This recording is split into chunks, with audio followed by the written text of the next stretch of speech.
Bienvenue dans cette exploration. Aujourd'hui, on plonge au cœur de l'artillerie royale marocaine.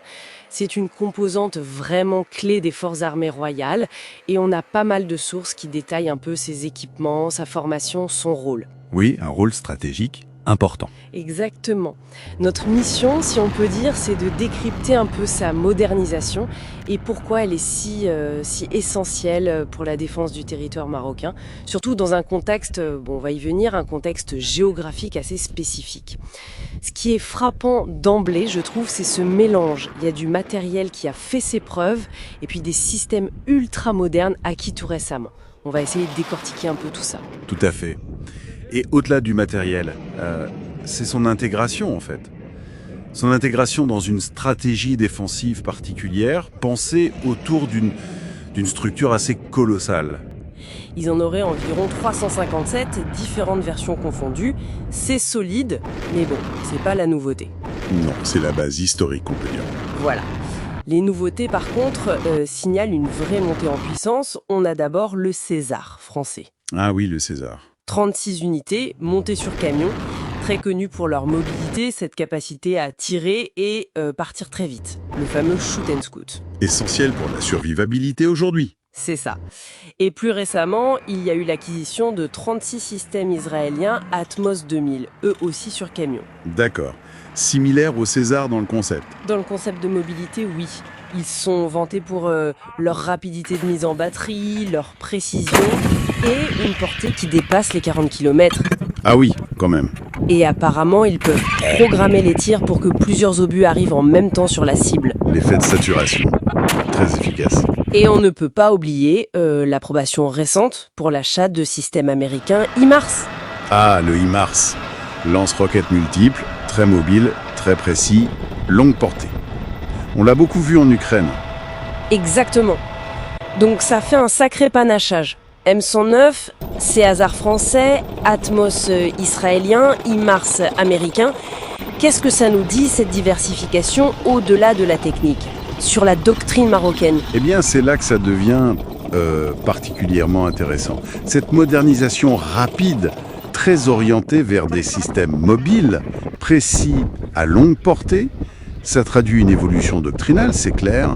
On cherche plus de flexibilité, plus de réactivité et surtout la survivabilité face aux menaces modernes, notamment la contre-batterie. La capacité de l'ennemi à riposter sur les positions d'artillerie. C'est ça. Le fait de pouvoir tirer et bouger vite, c'est vital. La diversification des fournisseurs, c'est aussi une stratégie, ne pas dépendre d'un seul pays. Oui, aller chercher le meilleur pour chaque besoin spécifique. Voilà. Et il ne faut pas oublier qu'ils gardent aussi de l'artillerie tractée, comme les FH-70, les L-118, des mortiers. Ça permet une réponse graduée selon la situation. Logique. Et pour manier tout ça, j'imagine que la formation doit être assez poussée. Forcément. Ça se passe surtout à l'école royale de l'artillerie. Il y a des spécialisations pour les officiers, les sous-officiers, et l'accent est mis aussi sur l'interopérabilité. Comment faire fonctionner ensemble tous ces systèmes d'origine différentes. D'où les exercices comme African Lion avec les États-Unis, j'imagine. Tout à fait. C'est crucial pour s'entraîner en conditions réalistes, souvent avec des simulations, et pour maîtriser ces outils qui sont quand même complexes. D'accord. Alors, stratégiquement, où est-ce qu'on déploie cette artillerie? Logiquement, aux points sensibles. Les frontières, les côtes, près des zones économiques vitales, mais son théâtre d'opération principal, celui qui conditionne vraiment son emploi, c'est le Sahara marocain. Là-bas, les missions sont assez classiques. Appui-feu pour les troupes au sol, interdiction de zone pour empêcher les mouvements adverses, la contre-batterie, bien sûr, et un rôle important de dissuasion. Justement, vous parliez d'une structure colossale tout à l'heure. Parlons de ce fameux mur des sables. Plus de 2700 km de fortification, c'est gigantesque. Comment l'artillerie s'intègre là-dedans? Eh bien, elle en est littéralement l'épine dorsale armée. Ce mur, faut pas imaginer juste un rempart de terre, Non, c'est plus complexe que ça. Beaucoup plus. C'est un système défensif en profondeur. Il y a des postes d'observation, des radars de surveillance au sol, les ratios Sura par exemple, des points d'appui fortifiés et, bien sûr, des positions d'artillerie.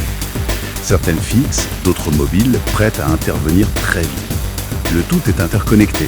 D'accord. Donc si une menace est détectée, L'information remonte quasi instantanément via le réseau de commandement. L'artillerie peut alors déclencher une réponse très rapide, guidée par les systèmes de surveillance.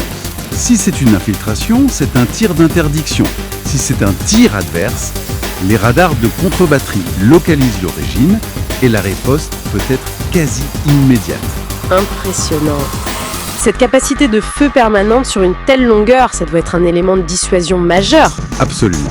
Ça a joué un rôle historique dans la, stabilisation de la zone.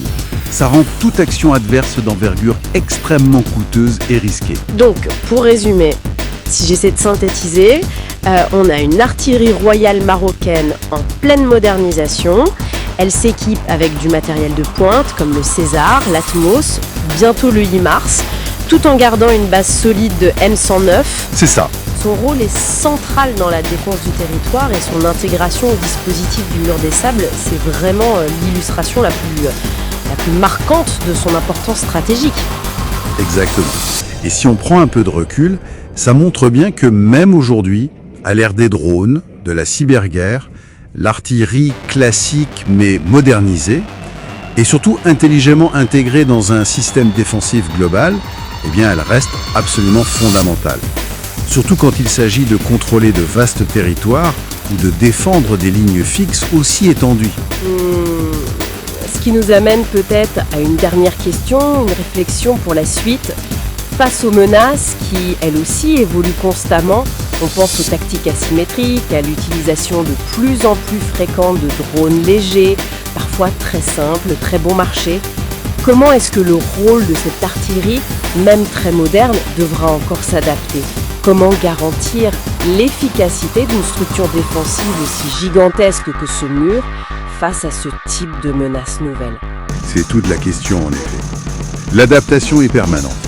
Voilà qui nous laisse matière à réflexion. Merci beaucoup pour cet éclairage. Avec plaisir.